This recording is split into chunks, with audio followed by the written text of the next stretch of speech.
गणित आहे हा की जे आपण पहिलीपासून शिकतोय. ऍडिशन म्हणा. ऍडिशनला दुसरं नाव काय माहिती का तुम्हाला? सम. SUM. Sum of. काय नाव आहे? सम ऑफ म्हणलं तरी पण बेरीजच करायची. ऍडिशन म्हणलं तरी पण बेरीजच. बेरीजला प्लस सम ऑफ ऍडिशन. हा त्यानंतर काय आहे? सबट्रॅक्शन. त्याच्यानंतर मल्टिप्लिकेशन म्हणजे गुणाकार आणि त्याच्यानंतर आहे डिव्हिजन. काय? डिव्हिजन म्हणजे काय? भागाकार. ठीक आहे, सगळ्यांना दिसतंय का? चला आता पटपट आपण काय करूया, घर आखून उदाहरण सोडवूया. तर घर आखत असताना आपण मराठीत करत होतो, पण आता आपण सेमी गणित शिकतोय ना. मग सेमी गणितामध्ये पहिलं घर कशाचं असतं? युनिट्स. युनिट्स म्हणजे एकक. युनिट सांगा पटपट. टेन्स, 100. 100 म्हणजे h. 100 मधला 100 चे स्पेलिंग जे आहे त्याच्यातला फक्त h लिहितो आपण. 100. 10 म्हणजे कसं? 1000. हजार चं स्पेलिंग काय? th पासून सुरू होतं, म्हणून पहिले आपण दोनच अक्षर घेतो. 1000 नंतर 10 मधला t आणि 1000 मधला th. बरोबर का? त्याच्यानंतर 10,000 नंतर लॅक मधला l घेतो आपण फक्त. त्याच्यानंतर लॅक मधला t मधला 10 मधला t आणि लॅक मधला l. त्याच्यानंतर क्रोर मध्ये c आणि r. क्रोरच्या पण अलीकडे एक घर आहे, कुठलं? 10 crore म्हणजे TCR. आणि त्याच्यानंतरचं घर शेवटचं बिलियन्स. ठीक आहे, तर मग आता पटपट आपण उदाहरण मांडून घेऊया. इथं 7 काय येईल? युनिट्स. त्याच्यानंतर 9, 10, 5, 100, 7, 1000, 8, 10,000.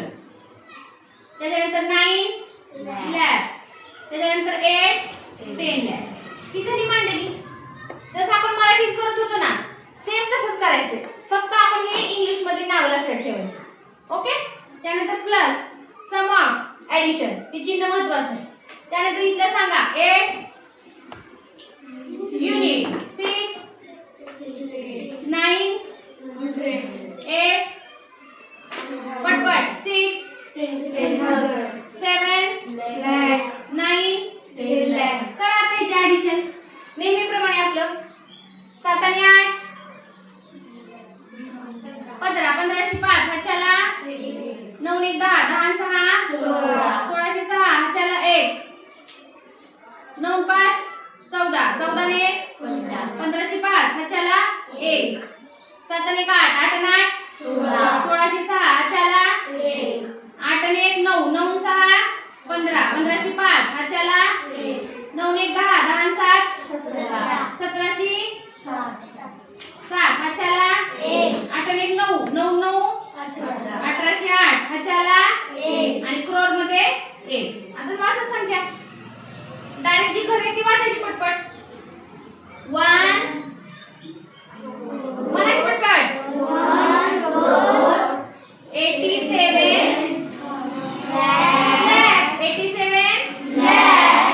56 10,000 कसं येईल?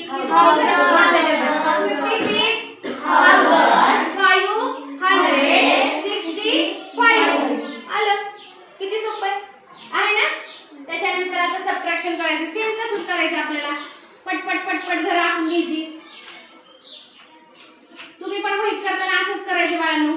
सांगा नाव पटपट. Unit, tens, 100, 1000, 10,000, lakh, 10 lakh. चला वरचं सांगा पटपट.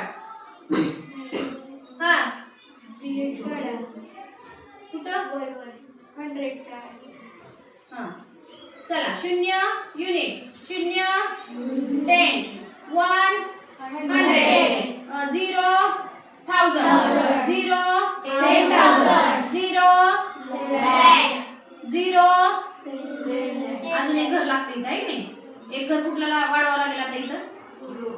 क्रोरचं वाढवावं लागेल. CR.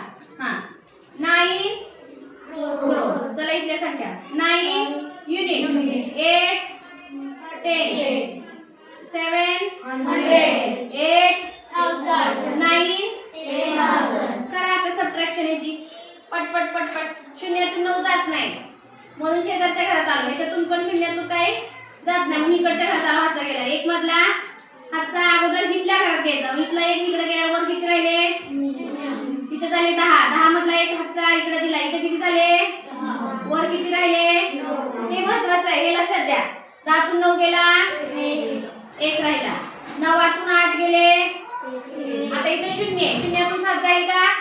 मग काय करावं लागेल? शेजारच्या घरात यावं लागेल. इथं पण 0, परत इथं पण 0, परत इथं पण 0. इथून हातचा घेता येईल का आता 0 असल्यावर? नाही. परत इथं पण 0. नंतर कुठं आलो मग आपण? क्रॉरच्या घरात आलो. 9 मधला एक हातचा इथं घेतला, इथे किती झाले? वर किती राहिले मग? 9 मधला 1 रुपया इकडे गेला, 8 राहिले.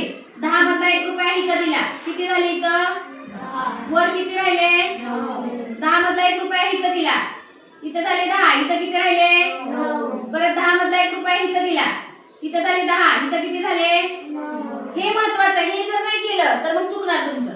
परत मग 10 मधला 1 रुपया इथं दिला, इथं किती झाले? इथं किती राहिले? 10तून 7 गेले, 9तून 8 गेले, 9तून 9 गेले, 9तून काहीच नाहीये खाली. खाली काय आहे का आता 9च्या? म्हणून वरचे 9 हाय असे, परत वरचे 9 हाय असे, आणि तो वरचा 8 झालं उत्तर सबट्रॅक्शनचं.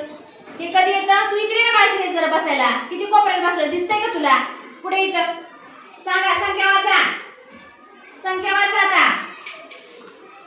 8 crore 99 lakh 1311. सोपं आहे का अवघड आहे? सोपं आहे. नंतर मल्टिप्लिकेशन करायचंय. कोणत्याही संख्येला 1 न गुणला असता उत्तर तीच संख्या येते. म्हणजे 1 न जर 2 ला गुणलं तर 2च उत्तर येणार, 1 न जर 8 ला गुणलं तर 8च उत्तर येणार, बरोबर का? आणि शून्याचा नियम काय रे? मल्टिप्लिकेशन करताना कोणत्याही संख्येला 0 न गुणला असता उत्तर 0च येतं. म्हणजे 0 दुणे 0, 0 8 0. मग सांगा आता पटपट, पहिल्यांदा 1 न गुणून घ्यायचं. 1 दुणे 2, 1 8 8, 1 दुणे 2. पहिल्या संख्येनं गुणला, आता दुसऱ्या संख्येनं गुणताना इथे एक घर सोडून द्यायचं, प्लसचं चिन्ह करायचं. हे घर सोडून दिलं जर नाही, तुमचं उत्तर चुकलं. आता 0 न गुणा, 0 दुना 0, 0 8 0, 0 दुने 0. आता तिसऱ्या संख्येला गुणताना किती घर सोडायचे? मॅडम तिथे 2 केलं, सॉरी 0 1. किती घर सोडायचे तिसऱ्या संख्येला गुणताना? 2 घर सोडून द्यायचे. असं वाढत वाढत जायचं. तर 4 अंकी संख्येला गुणायचं असेल की परत तिथे 3 घर सोडायचे. परत 5 अंकीला गुणायचं असेल तर 4 घर सोडून द्यायचे. हे लक्षात ठेवायचं, हा नियम पाळायचा. आता ह्या सगळ्यांची काय करायची? प्लस प्लस बेरीज करून